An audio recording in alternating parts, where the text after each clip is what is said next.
Глава 81. Одноглазый великан и кентавр.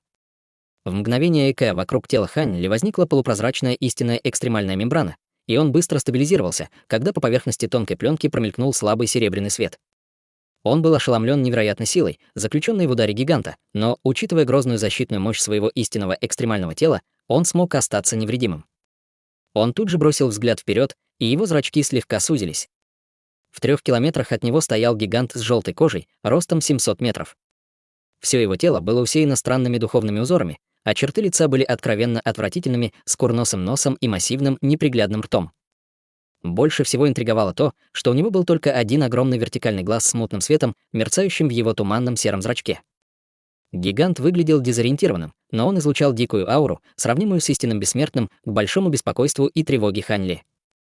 Это не имело никакого отношения к базе культивации гиганта. Вместо этого это было чисто инстинктивное чувство Ханьли.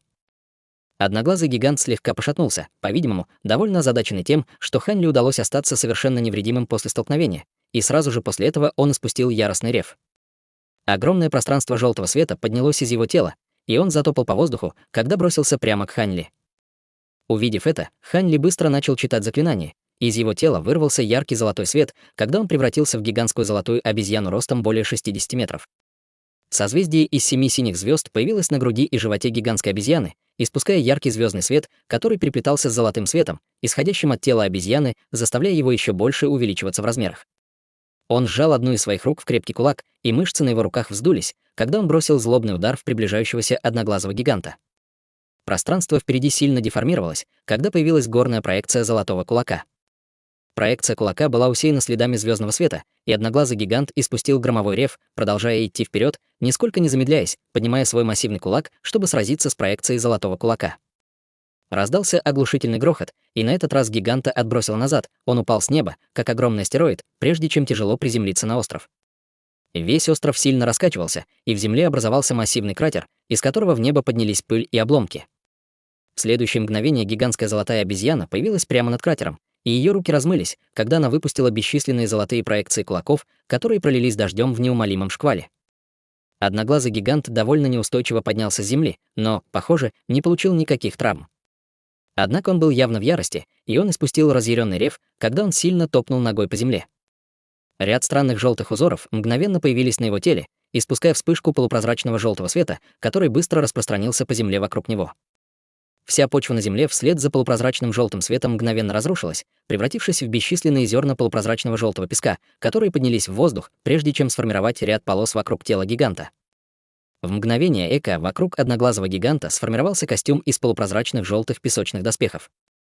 Раздалась серия громких тресков и ударов, когда шторм золотых проекций кулаков обрушился на гиганта, прежде чем взорваться вспышками золотого света. Однако одноглазый гигант оставался совершенно неподвижным, как несокрушимая гора, и желтые песочные доспехи, в которые было заключено его тело, также не получали никакого урона. Гигантская золотая обезьяна слегка пошатнулась, увидев это, затем поспешно отступила. Одноглазый гигант бросил холодный взгляд на золотую обезьяну в небе, затем снова топнул ногой по земле, и желтые духовные узоры по всему его телу вспыхнули, когда ряд желтых рябей распространился наружу, мгновенно охватив область вокруг него в радиусе почти 10 километров.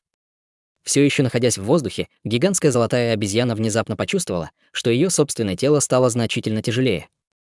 Окружающая гравитационная сила увеличилась в несколько раз, и было такое ощущение, что ее насильно тянет вниз массивная невидимая рука, заставляя ее упасть с неба. Он использует гравитационный контроль. С тревогой подумал Ханьли. Сразу же после этого гигантская золотая обезьяна сильно ударилась о землю, и ее ступни погрузились на несколько десятков метров в землю, и бесчисленные осколки разбитой породы разлетелись во всех направлениях вокруг нее. В следующее мгновение одноглазый гигант бросился на место происшествия, прежде чем нанести удар гигантским желтым кулаком с разрушительной силой, в то время как золотая обезьяна была прикована к месту, как сидящая утка. Кулак гиганта поднял порыв свирепого ветра, который оставил массивный белый след в воздухе. Гигантская золотая обезьяна подняла руки и скрестила их над головой, в то время как слой золотых чешуек мгновенно появился на ее руках. Раздался оглушительный грохот, когда всплеск огромной силы распространился по рукам гигантской обезьяны и проник в ее тело, заставляя ее погрузиться еще глубже в землю. Одноглазый гигант слегка покачнулся, прежде чем ударил другим кулаком, и вскоре оба его кулака превратились в пару размытых пятен, когда один разрушительный удар за другим обрушивались быстрой чередой. Золотая обезьяна смогла отразить атаки своими руками, но эта ситуация, естественно, была далека от идеальной. Несмотря на то, что она обладала исключительной физической сопротивляемостью и не боялась атак одноглазого гиганта, он не мог освободиться в ближайшее время под воздействием повышенной гравитации и все глубже и глубже погружалась в землю от ударов одноглазого гиганта. К этому моменту она уже погрузилась в землю по пояс, и такими темпами ее собирались похоронить заживо. Как раз в этот момент пространственные колебания внезапно вспыхнули более чем в 300 метрах позади одноглазого гиганта, и существо, похожее на кентавра, ростом более 300 метров, возникло из воздуха без какого-либо предупреждения. Все тело существа было окутано порывом свирепого лазурного ветра, и оно также было полностью темно-лазурного цвета. Нижняя часть его тела была идентична лошадиной, за исключением того, что она была полностью лишена меха и вместо этого покрыта слоем толстой лазурной чешуи. В сопровождении этой лошадиной нижней части тела была хорошо сложенная верхняя часть тела человека мужского пола, которая была полностью обнажена. Еще более примечательным было то, что у существа было 3 одинаковые головы, одна на шее и 2 на плечах. Как только существо появилось, одна из его мускулистых рук уже была поднята высоко, и в ней оно держало синее громовое копье. Копье было длиной в несколько десятков метров, и оно было злобно брошено в сердце одноглазого гиганта сзади. Дуги синей молнии дико бились по поверхности копья, как кипящая вода, и в мгновение ока копье уже достигло одноглазого гиганта. Внимание гиганта было полностью сосредоточено на его битве с Ханли, и к тому времени, когда он почувствовал, что происходит позади него, было уже слишком поздно предпринимать какие-либо уклоняющиеся действия. Он испустил взрывной рев, когда духовные узоры по всему его телу зажглись ослепительным желтым сиянием, и окружающая земля в радиусе нескольких километров мгновенно начала сильно дрожать. В то же время полупрозрачный желтый песок на земле позади него резко поднялся в воздух, а затем переплелся, образуя коричневую стену из песка, которая стояла на пути приближающегося громового копья. Раздался глухой стук, когда синее громовое копье с легкостью пронзило стену из песка, а затем вонзилось в тело одноглазого гиганта. Сразу же после этого раздался оглушительный грохот, и из синего копья вырвались бесчисленные дуги молнии среди вспышки ослепительного сияния, прежде чем яростно взорваться. Одноглазый гигант испустил мучительный рев, когда в его теле чуть выше нижней части живота образовалась массивная дыра, и из раны хлынули огромные объемы красновато-коричневой крови. Существо, похожее на кентавра, отлетело назад, прежде чем опуститься на землю в нескольких километрах, и на всех 3 его лицах появилось ликующее выражение, но затем его выражение тут же застыло. Вопреки его ожиданиям, синее громовое копье не смогло пронзить сердце гиганта. Вместо этого, как упоминалось выше, оно пронзило его тело чуть выше нижней части живота, поэтому ему не удалось нанести смертельный удар. Как оказалось, в то мгновение, когда громовое копье пронзило стену из песка, одноглазый гигант уже контролировал песок под своими ногами, чтобы поднять землю на несколько десятков метров, тем самым едва избежав смертельного удара. Даже несмотря на это, гигант все еще получил серьезные травмы, и кровь сочилась из уголков его рта. В то же время большие, неправильные куски полупрозрачного песка падали с его тела, придавая ему вид старой и ветхой стены, которая разваливалась под воздействием стихий. В результате этого внезапного поворота событий повышенная гравитация в близлежащей области резко ослабла, и гигантская золотая обезьяна немедленно выскочила из земли, прежде чем отступить на несколько километров после нескольких вспышек. Затем она бросила взгляд на существо, похожее на кентавра, и ее зрачки слегка сузились. Судя по его ауре и способности скрываться, это, скорее всего, было то, что отправило Ханли в этот желтый пузырь. Вместо того, чтобы бросаться обратно в бой, Ханли внимательно наблюдал за парой титанических монстров перед ним, ожидая, что они будут делать дальше. Как раз в этот момент существо, похожее на кентавра, прыгнуло вперед, когда порыв свирепого ветра пронесся вокруг него, и в его руке уже сформировалось новое громовое копье. Мгновенно он прыгнул к одноглазому гиганту, вонзив копье в сердце гиганта с невероятной скоростью и ядом. В глазах гиганта появился убийственный блеск, он испустил громовой рев, и из его тела вырвался ослепительный свет. Весь желтый песок, заполнивший окружающее пространство, поднялся в воздух, прежде чем быстро сойтись, образовав сотни острых желтых шипов, которые злобно пронзили существо, похожее на кентавра. Намек на удивление промелькнул в глазах трехголового кентавра. Увидев это, из его тела вырвался яркий лазурный свет, когда он поднял свое громовое копье горизонтально перед собой. Бесчисленные дуги молнии вырвались из копья, мгновенно образовав сеть из молний, чтобы защитить его от шипов впереди. Желтые шипы непрерывно врезались в синюю сеть молний среди серии оглушительных грохотов, и образовавшиеся ударные волны от столкновений отбросили существо, похожее на кентавра, более чем на 300 метров назад. Однако, проявив эти желтые шипы, одноглазый гигант не смог удержаться и выплюнул полный рот красновато-коричневой крови, и ярость в его глазах стала еще более выраженной. Он бросил настороженный взгляд на гигантскую желтую обезьяну в другом направлении, затем отступил более чем на 300 метров, образуя примерно равносторонний треугольник с золотой обезьяной и существом, похожим на кентавра. В то же время в ране на нижней части живота медленно появился вращающийся вихрь желтого света, и плоть вокруг раны постепенно превратилась из красной в черную, а затем превратилась в камень. По мере того, как вихрь продолжал вращаться, все больше и больше ран превращалось в камень, и вся рана быстро полностью заполнилась, как поверхность замерзающего озера. Золотой свет вспыхнул из тела Хань Ли, увидев это, и он быстро уменьшился, чтобы вернуться в свою человеческую форму, затем перевернул руку, чтобы вызвать свой талисман невидимости высшего зенита. Когда талисман испустил вспышку фиолетового света, тело Хань Ли постепенно становилось все более и более прозрачным, прежде чем, наконец, исчезнуть. Одноглазый гигант слегка удивился, увидев это. Существо, похожее на кентавра, также было довольно озадачено внезапным исчезновением Хань Ли, но затем оно немедленно обратило свое внимание на одноглазого гиганта со свирепым взглядом в своих 6 глазах.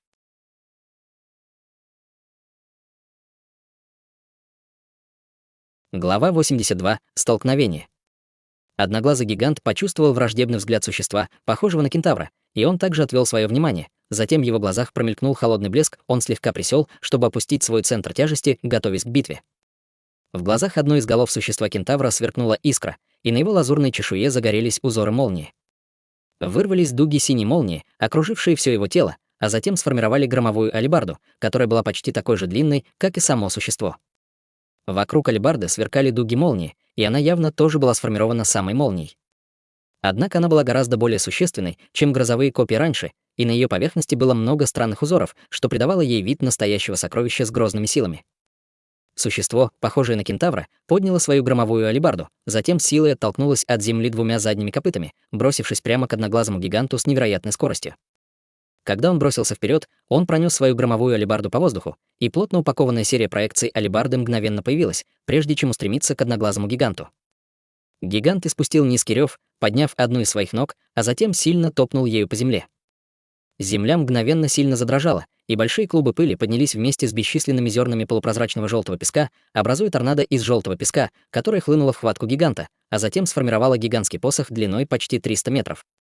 Гигант схватился за посох обеими руками, и посох немедленно начал излучать яркий желтый свет, прежде чем его направили прямо к приближающимся проекциям громовой алебарды. Мгновенно вырвалось горное пространство проекции посоха, заслонив большую часть неба, когда они устремились к проекциям громовой алебарды. Раздалась серия громких взрывов, когда проекции громовой алебарды были уничтожены проекциями посоха, взрываясь вспышками ослепительной синей молнии, которая постепенно исчезала. Как раз в этот момент среди плотной массы проекций посоха внезапно появилось отверстие, и сквозь него пролетела синяя громовая алебарда, направленная прямо в горло гиганта. Одноглазый гигант, казалось, уже предвидел это, и он убрал свой посох, после чего все проекции посоха в воздухе также вернулись обратно. Затем он пронес свой посох по воздуху, чтобы отбросить громовую алебарду, но алебарда просто кружила в воздухе, прежде чем снова полететь к одноглазому гиганту. Существо, похожее на кентавра, постоянно совершало круговые движения руками, и громовая алебарда танцевала перед ним, как бродячий дракон по его воле, выпуская бесчисленные синие проекции алебарды, которые устремлялись к одноглазому гиганту. Бесчисленные крошечные дуги молнии непрерывно сверкали среди обширного пространства проекции алебарды, и даже воздух, казалось, загорелся, когда по окрестностям распространился едкий запах чего-то горящего. Что касается одноглазого гиганта, то он владел посохом, как будто это было продолжение его собственного тела, выпуская серию проекций посоха, которые напоминали массивную желтую птицу, расправляющую крылья и взлетающую, парящую прямо к синим проекциям алебарды. Серия громких тресков и хлопков раздавалась непрерывно, когда желтый свет и синяя молния переплетались, и ни одна из сторон не могла победить другую. Время от времени раздавались оглушительные грохоты, и каждый из них сопровождался разрушением вспышки желтого света или взрывом вспышки синей молнии. Мощные ударные волны распространялись по воздуху во всех направлениях, заставляя окружающее пространство деформироваться и сильно дрожать. По мере того, как битва бушевала, поверхность массивного пузыря, который охватывал всю эту область, также сильно рябила, как поверхность потревоженного озера, выглядя так, как будто ее можно было разрушить в любой момент. Под прикрытием талисмана невидимости высшего зенита Хань Ли уже отступил примерно на 1500 метров от пары титанических существ и внимательно наблюдал за продолжающейся битвой издалека. Первоначально он планировал улизнуть, пока два существа были заперты в битве, чтобы он мог покинуть этот таинственный пузырь и возобновить свое путешествие в царство бессмертных, но сцена, разворачивающаяся перед его глазами, заставляла его сильно колебаться. После минутного размышления он решил остаться и пока посмотреть битву. Через неопределенный промежуток времени битва, наконец, начала принимать небольшой оборот. Казалось, что у одноглазого гиганта постепенно заканчивается выносливость из-за полученной ранее травмы, и он начал с трудом поспевать за своим противником. Напротив, атаки существа, похожего на кентавра, становились все более и более свирепыми по мере того, как битва продолжалась, и синие проекции алебарды начали доминировать над желтыми проекциями посоха. Среди хаоса у ног одноглазого гиганта внезапно появилась вспышка желтого света. В то же время он испустил взрывной рев, и земля под его ногами мгновенно начала сильно дрожать. Огромная масса полупрозрачного желтого песка в бешеном темпе поднялась с земли, образуя массивную завесу из песка, которая поднялась на километр в воздух. Перед песочной завесой все проекции алебарды мгновенно рассыпались, и существо, похожее на кентавра, владеющее алебардой, также было застигнуто врасплох, оказавшись отделенным от своего противника песочной завесой. Увидев это, одноглазый гигант немедленно повернулся и побежал в другом направлении. Сразу же после этого из песочной завесы, принявшей чрезвычайно существенную форму, вырвался ослепительный желтый свет. На 3 лицах существа, похожего на кентавра, появился намек на насмешку, и оно слегка повернуло свою левую голову так, что его взгляд был направлен в том же направлении, что и прямо перед его центральной головой. Затем в 2 парах глаз на его левой и центральной головах появился лазурный и синий свет, и из того места, где встретились линии взгляда 2 пар глаз, вырвался всплеск мощных флуктуаций. Дуги синей молнии возникли из воздуха вместе с бесчисленными лазурными клинками ветра, и они быстро сошлись, образуя лазурный и синий шар молнии размером 25 метров. Двухцветный шар молнии промелькнул в воздухе, прежде чем врезаться в желтую песочную завесу. На песочной завесе, куда ударил шар молнии, мгновенно появилась массивная выпуклость, но ей удалось удержать шар молнии в страхе. Однако как раз в этот момент шар молнии начал светиться ослепительным сиянием, прежде чем яростно взорваться. Раздался оглушительный грохот, когда бесчисленные дуги синей молнии пронеслись по воздуху, как серия крошечных молниеносных виверн. Каждую дугу молнии также сопровождали несравненно острые лазурные клинки ветра, которые проносились во всех направлениях, мгновенно прорывая дыру размером в несколько десятков метров в центре завесы из желтого песка. Существо, похожее на кентавра, немедленно прошло через отверстие в песочной завесе, а затем бросилось в погоню за одноглазым гигантом, двигаясь с такой невероятной скоростью, что за мгновение ИК смогло преодолеть расстояние в несколько километров. Однако в следующее мгновение он резко остановился как вкопанный. Как оказалось, одноглазого гиганта нигде не было видно. Как раз в этот момент из определенной точки позади песочной завесы внезапно вырвалась вспышка сияющего света, и одноглазый гигант снова появился. Его аура значительно ослабла, но на его лице было свирепое выражение. Вместо того, чтобы бежать с поля боя, он скрыл свою ауру и спрятался в песочной завесе, ожидая, когда зверь, похожий на кентавра, придет за ним. В этот момент тем, что излучало ослепительный свет, был никто иной, как ранее мутный и серый глаз на голове гиганта. Существо, похожее на кентавра, тут же охватило зловещее чувство, и оно развернулось, прежде чем метнуть синюю громовую алебарду в своей руке прямо в одноглазого гиганта. Почти в тот же момент глаз гиганта вспыхнул, прежде чем выпустить толстый луч белого света. В то мгновение, когда громовая алебарда соприкоснулась с лучом белого света, она мгновенно исчезла в воздухе, а затем внезапно снова появилась перед одноглазым гигантом, прежде чем пронзить его грудь прямо там, где находилось его сердце. Затем алебарда взорвалась среди извержения бесчисленных дуг молнии, пробив массивную дыру в груди гиганта и заставив его опрокинуться назад, как рушащуюся гору. Луч белого света ударил существо, похожее на кентавра, почти в тот же момент, и его тело мгновенно окуталось всплеском своеобразных флуктуаций, которые сделали его движение и циркуляция магической ци в сотни раз медленнее и вялыми, чем обычно. Существо, похожее на кентавра, было сильно встревожено этим, и оно отчаянно пыталось использовать свою магическую ци, чтобы рассеять эти странные колебания. Но, несмотря на то, насколько слабыми они казались, эти колебания оказались чрезвычайно стойкими и отказывались рассеиваться, несмотря на огромные запасы магической ци существа. Как раз в этот момент за ним вспыхнули пространственные колебания, и гигантская золотая обезьяна выпрыгнула из воздуха с ярким золотым светом, исходящим от ее кулаков, которые устремились прямо к 2 из 3 голов существа, похожего на кентавра. Существо, похожее на кентавра, было сильно поражено этим неожиданным поворотом событий, и оно рефлекторно попятилось, чтобы попытаться уклониться от атак. В то же время порыв лазурного ветра, вращающийся вокруг него, внезапно покинул его тело, а затем превратился в чрезвычайно реалистичного лазурного ветреного дракона, и ветряной дракон устремился прямо к гигантской золотой обезьяне, проявив один рог на своей голове. Однако гигантская золотая обезьяна не предприняла никаких попыток уклониться, когда на ее теле появилась полупрозрачная истинная экстремальная мембрана, и ее кулаки продолжали лететь по воздуху. Из-за изнурительного воздействия луча белого света существо, похожее на кентавра, было слишком медленным, чтобы уклониться от атак, и раздались 2 громких, ужасных хруста, и его левая и центральная головы были поражены, прежде чем мгновенно взорваться, разбрызгивая кровь и мозговую жидкость во всех направлениях. К этому моменту лазурный ветряной дракон также достиг гигантской золотой обезьяны, и рог на его голове начал светиться мерцающим светом, выпуская бесчисленные лазурные руны. Полупрозрачная пленка была разорвана острым рогом, и на груди гигантской золотой обезьяны мгновенно появилась длинная рана. Гигантская обезьяна испустила болезненный рев, обхватив одной рукой рану на груди, а другой ладонью ударила молниеносно по третьей голове существа. Взгляд тревоги и ужаса появился в глазах оставшейся головы существа, похожего на кентавра, и в его глазах вспыхнул черный свет, когда появились бесчисленные черные руны, прежде чем вращаться вокруг его тела. В следующее мгновение существо внезапно исчезло в воздухе. В результате атака гигантской золотой обезьяны упала на пустоту. Однако она нисколько не дрогнула, высвободив свое огромное духовное чувство, и в то же время в ее глазах появился слой синего света, когда она быстро оглядела окружающее пространство. Однако даже когда ее духовное чувство и глаза духовного прозрения одновременно прочесывали область, она все еще не могла найти никаких следов существа, похожего на кентавра, и было похоже, что оно действительно исчезло. Тем временем лазурный ветряной дракон все еще неустанно атаковал гигантскую золотую обезьяну, быстро нанося еще много ран на тело гигантской обезьяны своим несравненно острым рогом. Гигантская золотая обезьяна дико размахивала руками в воздухе, чтобы защитить свои жизненно важные области, и в ее глазах вспыхнул синий свет, а ее надбровная дуга раскололась, открывая чернильно-черный демонический глаз среди облака черной ци. Ее глаза духовного прозрения и глаза разрушения закона загорелись в унисон, прежде чем выпустить 3 луча духовного света, 2 синих и 1 черный. 3 луча духовного света слились в один в воздухе во вспышке, образуя черно-синий шар света. Шар света был размером с человеческий кулак, он был блестящим и полупрозрачным, представляя собой интригующее зрелище.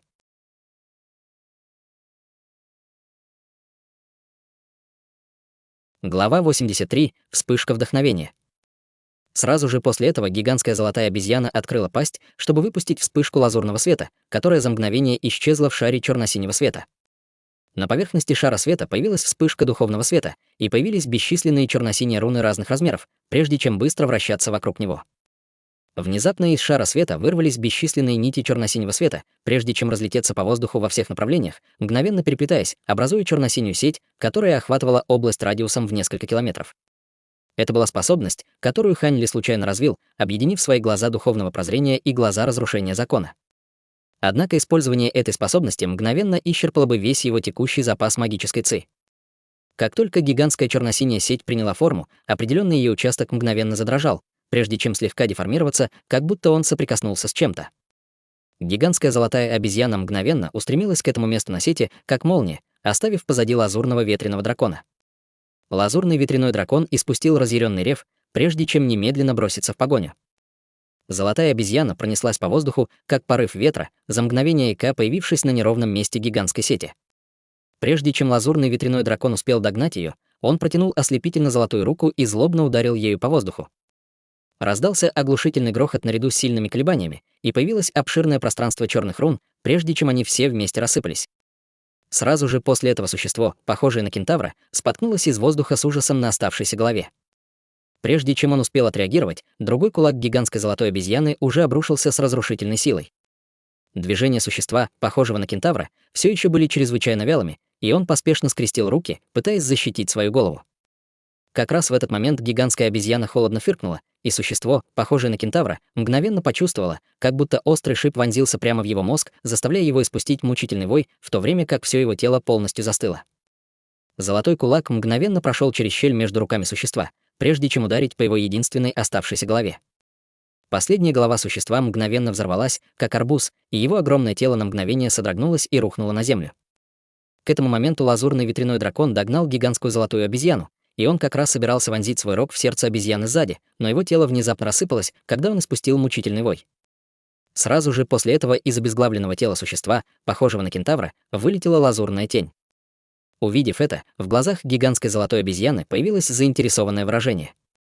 Лазурная тень была ничем иным, как миниатюрным трехголовым существом, похожим на кентавра, которое было окутано порывом лазурного вихря.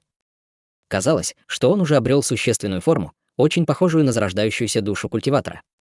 Из одной из голов миниатюрного существа, похожего на кентавра, вспыхнул черный свет, и тот же черный свет появился по всему его телу, когда он быстро исчез в воздухе, оставив после себя только след остаточных изображений.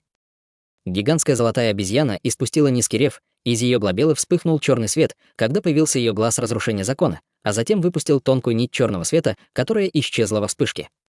Пространство более чем в 300 метрах отсюда затем задрожало, когда миниатюрное существо, похожее на кентавра, споткнулось на открытом месте с встревоженным выражением на всех трех его лицах. Внезапно вокруг него вспыхнул серебряный свет, и появилась серия перекрещивающихся серебряных огненных цепей, мгновенно образуя массивную сеть серебряного пламени, которая сходилась к центру. Из левой головы миниатюрного существа, похожего на кентавра, вспыхнул лазурный свет, лазурный вихрь, вращающийся вокруг его тела, превратился в лазурный столб ветра, который окутал его тело со всех сторон, не давая серебряной огненной сети сомкнуться вокруг него. Однако в этот короткий момент гигантская золотая обезьяна уже прибыла на место происшествия, и раздалась серия тресков и хлопков, мышцы на ее руках вздулись, прежде чем она нанесла свирепый удар по столбу лазурного ветра.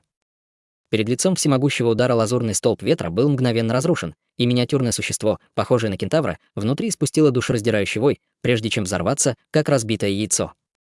В этот момент большая часть тела гигантской золотой обезьяны уже была окрашена в красный цвет ее собственной кровью, но она не обращала внимания на свои собственные раны, когда без паузы развернулась, чтобы броситься к одноглазому гиганту, который упал на землю неподалеку.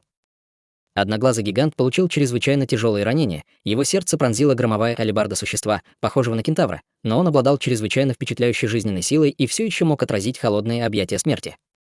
В этот момент отверстие на его груди снова было заполнено слоем мелкого желтого песка, но его аура все еще была чрезвычайно слабой, и казалось, что он едва способен двигаться. На его лице появилось встревоженное и испуганное выражение при виде приближающейся золотой обезьяны, и он испустил громкий рев, после чего желтый песок вокруг него быстро принял форму массивной лодки, которая начала уносить его тело вдаль. В то же время его глаз снова начал светиться белым светом. Из глаза вырвался луч белого света, прежде чем устремиться прямо к гигантской золотой обезьяне, и в глазах золотой обезьяны, увидев это, появилось мрачное выражение. Он не знал, что это за атака белым светом, но, вспоминая о том, что случилось с существом, похожим на кентавра, после того, как оно было поражено той же атакой, он знал, что к этому определенно не следует относиться легкомысленно. С этой мыслью из его тела вспыхнул золотой свет, и он быстро уменьшился до своей человеческой формы. Как раз в этот момент в глазах гиганта вспыхнул белый свет, и луч белого света изменил направление, как будто это было живое существо, нацелившись вниз и продолжая устремляться к Хань Ли с невероятной скоростью. Хань Ли был сильно встревожен, увидев это, и хотел уклониться, но было уже слишком поздно. В то мгновение, прежде чем луч света достиг его осенило, и он снял флакон, контролирующий небеса, с шеи, прежде чем бросить его навстречу приближающемуся лучу белого света. В то мгновение, когда луч белого света соприкоснулся с флаконом, контролирующим небеса, он мгновенно исчез во флаконе, в то время как сам флакон не проявил никакой реакции. Увидев это, рот Хань Ли слегка приоткрылся от удивления, после чего на его лице появилось ликующее выражение, и он убрал флакон взмахом руки, а затем немедленно продолжил преследование одноглазого гиганта. Глаза гиганта широко раскрылись, увидев это, и он совершенно не мог поверить в то, что только что увидел. Однако затем он немедленно пришел в себя и использовал всю свою оставшуюся магическую ци, прежде чем ввести ее в лодку под ним, заставив ее ярко светиться желтым светом, а также резко ускориться. Тем временем Хань Ли снова принял свою форму гигантской горной обезьяны, прежде чем открыть пасть и издать оглушительный рев. Всплеск белых ударных волн мгновенно хлынул в бешеном темпе, быстро охватив область радиусом в несколько километров, заставляя пространство заметно деформироваться и скручиваться. Учитывая замечательную физическую сопротивляемость одноглазого гиганта, звуковые волны, естественно, не могли нанести ему большого урона с такого расстояния, но песочная лодка под ним изначально не была такой уж прочной, и она мгновенно разлетелась на куски. В результате одноглазый гигант тут же свалился с неба.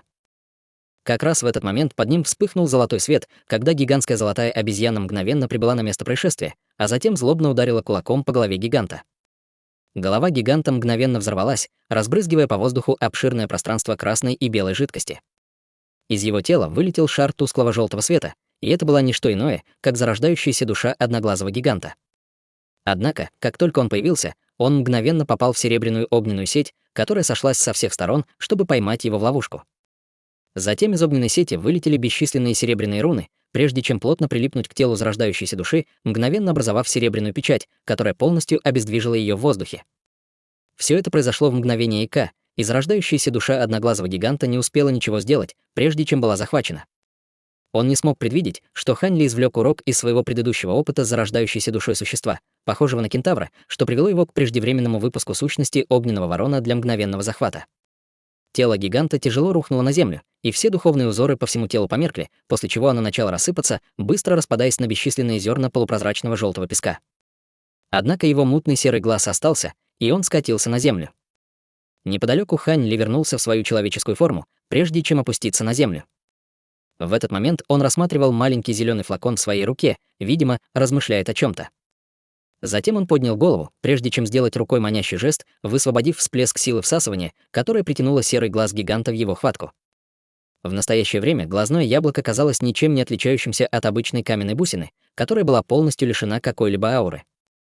Однако тот факт, что он был способен испускать лучи света, которые были пропитаны силой закона времени, ясно указывал на то, что это был необычный объект. По какой-то причине Хань Ли охватило желание прикоснуться флаконом, контролирующим небеса, к глазу, но это не привело ни к каким изменениям ни в глазу, ни во флаконе. Хань Ли не был чрезмерно разочарован этим, и он не придал этому особого значения, когда снова надел маленький зеленый флакон на шею. Затем он вызвал зеленую нефритовую шкатулку, прежде чем осторожно убрать в нее глаз. К этому моменту серебряное пламя, поймавшее в ловушку зарождающуюся душу гиганта, уже обернулось в свою форму огненного ворона и вернулось к Хань Ли. Хань Ли бросил взгляд на зарождающуюся душу одноглазого гиганта, и на его лице появилось задумчивое выражение. Он не знал точно, какое применение можно найти зарождающимся душам существ, сравнимых с истинными бессмертными, но он был уверен, что даже в царстве бессмертных эти вещи должны быть чрезвычайно ценными. Однако в данный момент у него не было времени размышлять над этим вопросом. Взмахом рукава он прикрепил несколько талисманов к зарождающейся душе гиганта, затем убрал свою сущность огненного ворона и убрал зарождающуюся душу в деревянную шкатулку, прежде чем убрать ее. Затем он подошел к телу кентавроподобного существа, находившегося в нескольких километрах от него, и также убрал его в браслет для хранения. Только после того, как он сделал все это, он позволил себе немного отдышаться. Эта битва была действительно изнурительной, но, к счастью, он получил лишь незначительные внешние травмы. Он огляделся и обнаружил, что маленький остров уже сильно пострадал во время битвы, бесчисленные древние деревья были повалены, а на опустошенной земле было разбросано огромное количество обломков. Только некоторые места, которые находились дальше и не пострадали от битвы, смогли сохранить свое первоначальное состояние. Хань Ли закрыл глаза и высвободил свое духовное чувство, которое мгновенно охватило всю эту сушу. Несколько мгновений спустя он поднял бровь, когда на его лице появился намек на удивление. После краткого размышления он полетел в определенном направлении вглубь густого леса.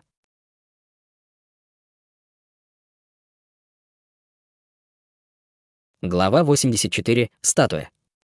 Лес был полон разнообразнейшей флоры, и даже Хань Ли, с его богатым опытом, чувствовал себя подобно ребенку, завороженному сладостями в кондитерской лавке. Всюду, куда ни глянь, простирались диковинные и экзотические растения, некоторые из которых считались чрезвычайно редкими в царстве духовной сферы, но здесь были столь же обыденны, как сорняки. Более того, все они были довольно старыми, большинство старше 1000 лет, а некоторые экземпляры насчитывали даже десятки тысяч лет. Встречались и духовные растения, незнакомые Хань Ли, но большинство из них содержали поразительную духовную ци или обладали своеобразным внешним видом и ароматом, и он, естественно, не упускал возможности добавить их в свою коллекцию. Хотя он уже бегло осмотрел пространство внутри таинственного пузыря своим духовным чувством, он все же не мог не поразиться открывающимся перед ним видом и был очень доволен своим решением не уходить преждевременно. Спустя почти 2 часа Хань Ли остановился на довольно просторной поляне в лесу. Деревья здесь были редкими, и не росло никаких духовных растений, поэтому поляна выглядела довольно пустынной. В 300 метрах перед ним находилась гигантская пещера, похожая на огромный рюкзак с темным и зловещим проемом, обращенным прямо к нему. Хань Ли постоял на месте и осмотрел окрестности, и только убедившись, что все в порядке, направился к пещере и заглянул внутрь. Пещера вела вниз по диагонали, и из нее доносился непрерывный завывающий ветер. В глазах Хань Ли вспыхнул синий свет, и он вошел в пещеру. Внутри пещера была довольно темной и немного сырой. С потолка и стен непрерывно капала вода, а пол был мягким и глинистым. Хань Ли следовал естественному наклону пещеры, спускаясь вниз, и примерно через 15 минут направление изгиба пещеры внезапно изменилось. Более того, на каменных стенах пещеры начали появляться белые кристаллы, излучающие холодный свет. Сначала кристаллы были довольно редкими, но чем дальше продвигался Хань Ли, тем больше их становилось, и они постепенно освещали весь путь. Еще через 15 минут он наконец достиг конца пещеры и оказался в огромной подземной каверне размером в несколько километров. На потолке каверны были вкраплены бесчисленные белые кристаллы, излучающие холодный свет, который заполнял все пространство. Кроме того, внизу отчетливо слышался звук текущей воды. Как оказалось, здесь протекала подземная река, образуя в каверне небольшое озеро, окруженное полупрозрачным желтым песком. Белый свет, исходящий от кристаллов, отражался от ряби воды, отбрасывая блики на окружающие скалы, создавая прекрасное зрелище. Однако Хань Ли не был настроен любоваться пейзажем. Вместо этого его взгляд был прикован к гигантской скале, выступающей из воды прямо в центре. Скала напоминала миниатюрный участок суши размером более 90 метров, и на ней росло странное дерево высотой около 30 метров. Дерево было похоже на орех, но оно было совершенно голым и лишено листьев. Однако на его ветвях висели плоды, напоминающие грецкие орехи. Хань Ли подпрыгнул в воздух и приземлился у подножия дерева, чтобы осмотреть его поближе. В результате он обнаружил, что дерево покрыто загадочными узорами, которых он никогда раньше не видел. Эти узоры, казалось, не были выгравированы на дереве кем-либо. Вместо этого они выглядели как естественные узоры. Плоды, похожие на грецкие орехи, висящие на дереве, были еще более своеобразными. Их поверхность была покрыта чрезвычайно извилистыми узорами, напоминающими странные человеческие лица, некоторые из которых напоминали сморщенных стариков, а другие — новорожденных младенцев. Однако, независимо от того, как выглядели узоры на плодах, каждый из них излучал поразительную духовную энергию Земли. Именно благодаря этой духовной энергии он и оказался здесь. Хань Ли погладил подбородок, задумавшись, и в его голове начала формироваться теория. Это пространство внутри таинственного пузыря, скорее всего, принадлежало одноглазому гиганту, и кентавроподобное существо пошло на такой огромный риск, вступив в битву с одноглазым гигантом, именно из-за этого странного орехового дерева. Хань Ли не мог определить ни это дерево, ни плоды, которые оно приносило, но одно было ясно — тот факт, что пара чудовищных существ, сравнимых по силе с истинными бессмертными, были готовы сражаться за это дерево, означал, что оно определенно не было обычным. Однако сейчас это уже не имело значения. Теперь это место принадлежало только ему. В царстве бессмертных.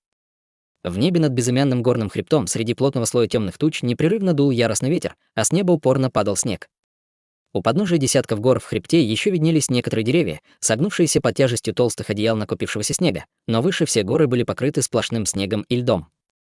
Единственными звуками были завывание ветра и шелест снега, и никаких признаков живых существ в этом районе тоже не было. Однако как раз в этот момент из глубины самой высокой горы в хребте раздался резкий женский голос, который пронзил снег и ветер, нисколько не приглушенный. «Кто посмел убить моего духовного питомца? Мне все равно, кто ты, я найду тебя и разорву на части, а затем запечатаю твою душу под этой горой навеки вечные». Голос был полон ярости, и вся снежная гора задрожала под тяжестью ее гнева. Бесчисленные массивные пласты снега, накопившиеся за долгие годы, соскользнули с горы, а затем рухнули вниз, увлекая за собой еще больше снега, вызывая цепную реакцию, которая быстро переросла в полномасштабную лавину. В определенном районе моря, в северном ледниковом регионе бессмертных. Яркое солнце висело прямо в центре светлого и чистого неба, и лишь слабые следы облаков плыли по воздуху. Легкий ветерок дул над поверхностью моря, поднимая небольшие волны. На волнующейся поверхности моря находился черный остров размером в несколько тысяч километров, окруженный чрезвычайно неровным кругом из бесчисленных черных скал. С высоты птичьего полета остров напоминал огромный лист. У причала, расположенного к северу от острова, было пришвартовано множество лодок, но сам причал был совершенно пуст и безлюден. От причала вглубь острова вела широкая дорожка из синего камня, которая простиралась до самого густого леса. В конце пути, скрытая среди густых зарослей, находилась примитивная деревня с плотно расположенными зданиями. В этот момент многие части деревни были охвачены пламенем, в воздух поднимался густой дым, а непрерывно раздавались громогласные боевые кличи. Было видно сияние бесчисленных сокровищ, и в воздухе витал тошнотворный запах крови. Среди развалин в хаотичной битве схлестнулись около 1000 культиваторов. Культиваторы были разделены на две стороны, и их численность казалась примерно одинаковой.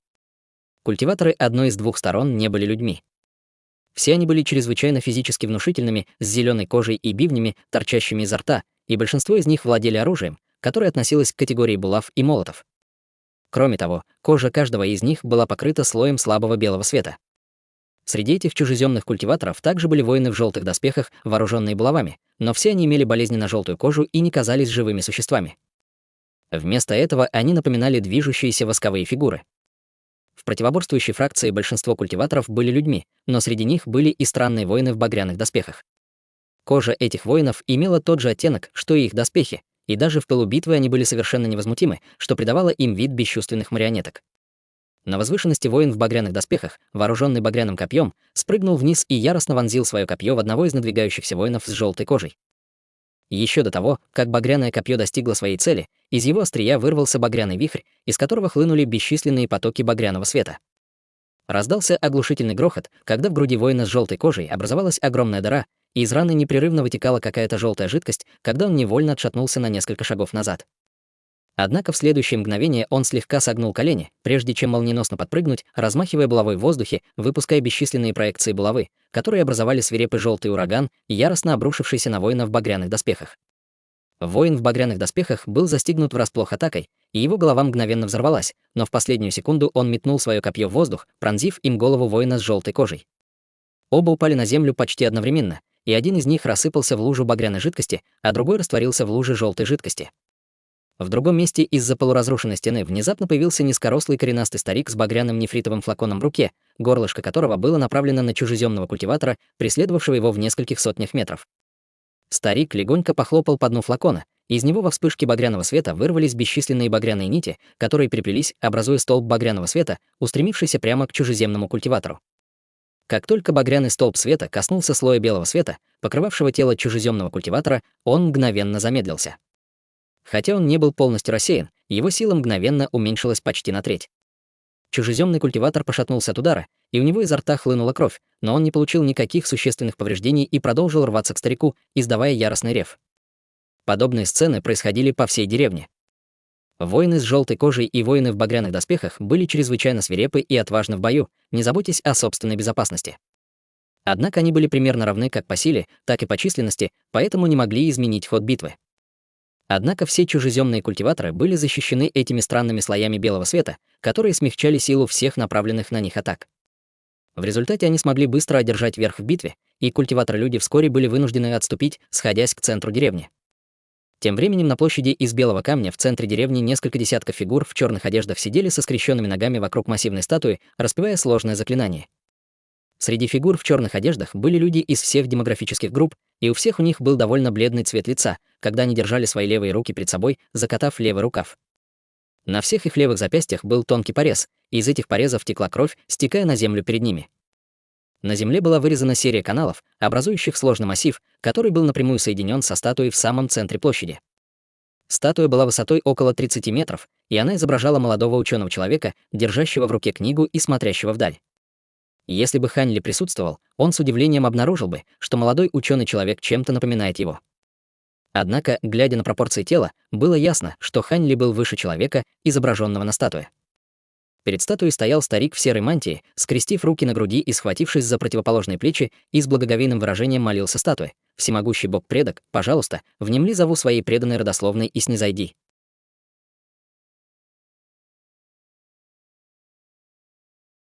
Глава 85. Бог-предок. Каналы на земле вокруг статуи молодого ученого уже были заполнены кровью, и вся она стекалась к подножию статуи. Пока седовласый старик дрожащим голосом произносил свои молитвы, слой багряного света на поверхности статуи начал неравномерно пульсировать, а перед стариком непрерывно вращался багряный вихрь, испуская всплески своеобразных флуктуаций. Внезапно раздался слабый жужжащий звук, и из багряного вихря вырвалась вспышка света, из которой появился воин в багряных доспехах. Он на мгновение осмотрелся с бесчувственным выражением лица, затем подпрыгнул в небо и бросился прямо к полю битвы за пределами площади. Спустя несколько мгновений багряный вихрь снова вспыхнул, и появился еще один воин в багряных доспехах, который присоединился к битве снаружи. Как раз в этот момент маленькая девочка в черной мантии, сидевшая на площади, внезапно упала в обморок и рухнула на бок. Ее лицо было смертельно бледным, даже губы были совершенно бесцветными. Порез на ее запястье все еще был открыт, но крови у нее больше не было. Увидев это, на лице седовласого старика появилось сочувствующее выражение, но все, что он мог сделать, это махнуть рукой, отмахиваясь. Среди десятка человек, ожидавших в стороне, здоровенный мужчина тут же шагнул вперед и унес девочку, а затем дал ей красную таблетку. Место, освободившееся девочкой, быстро заняла другая девочка примерно того же возраста. На лице маленькой девочки было довольно испуганное выражение, но она тут же без промедления села, скрестив ноги, а затем повторила то, что делали все остальные, закатав левый рукав, прежде чем достать маленький нож, который она прижала к своему запястью. Затем она испуганно закрыла глаза и прикусила нижнюю губу, прежде чем полоснуть ножом по запястью. Мгновенно появился ярко-красный порез, и струйка крови начала стекать в канал перед ней. Алтарь работал на полную мощность, периодически производя воинов в багряных доспехах, которые присоединялись к битве, но это лишь отсрочивало неизбежное поражение человеческого лагеря. Время шло, звуки битвы, происходящей снаружи, становились все ближе и ближе, и люди на площади все больше погружались в отчаяние. Алтарь-массив вокруг статуи молодого ученого был основой наследия их племени. Если бы он был захвачен их чужеземными врагами, и статуя была бы разрушена, то их племя поистине пало бы. К этому моменту все человеческие культиваторы снаружи уже были оттеснены в защитный круг вокруг массива, предпринимая последнюю отчаянную попытку сдержать своих врагов. Высоко в небе непрерывно раздавались раскаты грома, когда несколько шаров ослепительного света яростно столкнулись, после чего из них появилось около десятка фигур. 6 из этих фигур были зеленокожими чужеземными существами с горячей жаждой крови и боевым настроем в глазах, а бивни, торчащие из их ртов, сверкали холодным светом. Зеленокожие чужеземные существа изначально были очень физически внушительными, и их возглавлял мужчина в пурпурной мантии, который был значительно выше даже своих собратьев и стоял в воздухе, как неприступная башня. Его аура была чрезвычайно обширной, принадлежащей культиватору Великого Вознесения, а 5 зеленокожих чужеземных существ, сопровождавших его, были на средней стадии интеграции тела или на поздней стадии интеграции тела. Эти чужеземные существа также имели тот же слой белого света над своими телами, но их слой был гораздо более существенным, чем слои белого света, окутывающие тело их собратьев. 6 зеленокожим чужеземцам противостояли 5 человеческих культиваторов, которых возглавлял слегка дородный ученый молодой человек на поздней стадии интеграции тела, но остальные члены группы были всего лишь на ранней стадии интеграции тела, так что было ясно, что они не ровня своим противникам. В этой тяжелой ситуации сердце ученого человека было полно отчаяния, но, взглянув на гигантскую статую на площади, он стиснул зубы, и в его глазах появилось решительное выражение. Как раз в этот момент перед группой человеческих культиваторов внезапно появился шар ослепительно-белого света, а затем он взорвался силой, высвободив бесчисленные лучи света, которые мгновенно охватили всю группу. Из эпицентра взрыва вырвался поток невероятно мощных ударных волн, образовав несколько свирепых торнадо, которые пронеслись по воздуху во всех направлениях. Несколько фигур стремительно вылетели из белого света, прежде чем рухнуть на площадь. Край площади обрушился с оглушительным грохотом, и на ее поверхности образовался кратер глубиной более 30 метров. Однако с площади быстро вылетело несколько полос света, оказавшихся группой человеческих культиваторов интеграции тела, но к этому моменту их ауры были в полном беспорядке, а одежда разорвана в клочья. Лицо ученого человека было бледным, как простыня. Он держал сломанный щит, а из уголков его губ непрерывно сочилась кровь. Ему пришлось приложить все усилия, чтобы обеспечить выживание всей группы, но при этом ему пришлось заплатить высокую цену. Вождь. Все присутствующие люди запаниковали, увидев это. Ученый человек вытер кровь с губ рукавом, а затем махнул всем рукой в знак успокоения. Затем он поднял голову, чтобы посмотреть в небо, и, обнаружив, что чужеземные существа не сразу бросились за ними в погоню, направился к подножию статуи, прежде чем бросить вопросительный взгляд на седовласого старика. Старик покачал головой и с мучительным выражением лица ответил: «От нашего бога-предка нет никакого ответа». На лице ученого человека появилась кривая улыбка, и он пробормотал про себя: «Уважаемый бог-предок, неужели ты действительно собираешься отказаться от своего народа?» От своих верных слуг. Тем временем чужеземное существо в пурпурной мантии и старейшины той же расы уже взлетели в воздух над площадью, и мужчина в пурпурной мантии хихикнул. «Ты все еще умоляешь своего бесполезного бога-предка даже сейчас, Ло Фэн? Как насчет того, чтобы ты хоть раз проявил ум и последовал за богом-предком нашей расы Холодного Кристалла? В твоих снах, Тухар. Не забывай, что твой бог-предок был однажды побежден богом-предком нашего острова Темной Завесы», — возразил ученый человек разъяренным голосом. «Ну и что? Перестань жить прошлым, важно настоящее. В наши дни наш бог-предок все еще защищает наше племя, в то время как твой бог-предок уже 10 тысяч лет находится в спячке с тех пор, как получил те травмы. Он уже проснулся. Ты уверен, что он еще не умер?» Усмехнулся Тухар с насмешливой ухмылкой. Услышав это, Ло Фэн слегка замялся и хотел возразить, но ему нечего было сказать, так как все, что сказал Тухар, было правдой. Их бог-предок действительно находился в состоянии спячки последние 10 тысяч лет, и у него практически не было никакой связи с племенем. В частности, он не отвечал ни на один из призывов племени за последнюю 1000 лет. Теперь, когда на них напали чужеземные враги, все, что они могли сделать, это попытаться использовать кровь своего народа, чтобы пробудить своего бога-предка, но до сих пор все было безрезультатно. С помощью этой статуи, оставленной их богом-предком, они могли призвать некоторых воинов родословной, но это лишь отсрочивало их неизбежное падение. Ты заблуждаешься, если думаешь, что сможешь остановить нас с помощью своих воинов родословной, Ло Фэн. Я предлагаю тебе сдаться прямо сейчас. В противном случае я вырежу все твое племя. Угрожающе крикнул Тухар. Как только его голос затих, он взмахнул рукой в воздухе, и окружающие существа Холодного Кристалла мгновенно собрались вместе, атакуя с новой силой.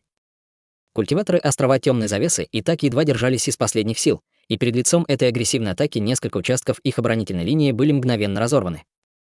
Их враги были готовы достичь площади, и даже Ло Фэн был в отчаянии. Как раз в этот момент раздался слабый жужжащий звук, и лазурная статуя внезапно начала дрожать, раздался грохот. Сразу же после этого статуя начала излучать ослепительный черный свет, который с каждой секундой становился все ярче. Седовласый старик, который был ближе всех к статуе, первым заметил это изменение, и он тут же закричал от радости: «Это наш бог-предок!» Наш бог-предок ответил на наш зов, все люди на острове слегка замялись, услышав это, после чего на их лицах появились восторженные выражения, и боевой дух мгновенно поднялся до небывалой высоты, настолько, что рушащаяся оборонительная линия снова начала стабилизироваться. Напротив, существа холодного кристалла стали чрезвычайно беспокойными и нерешительными.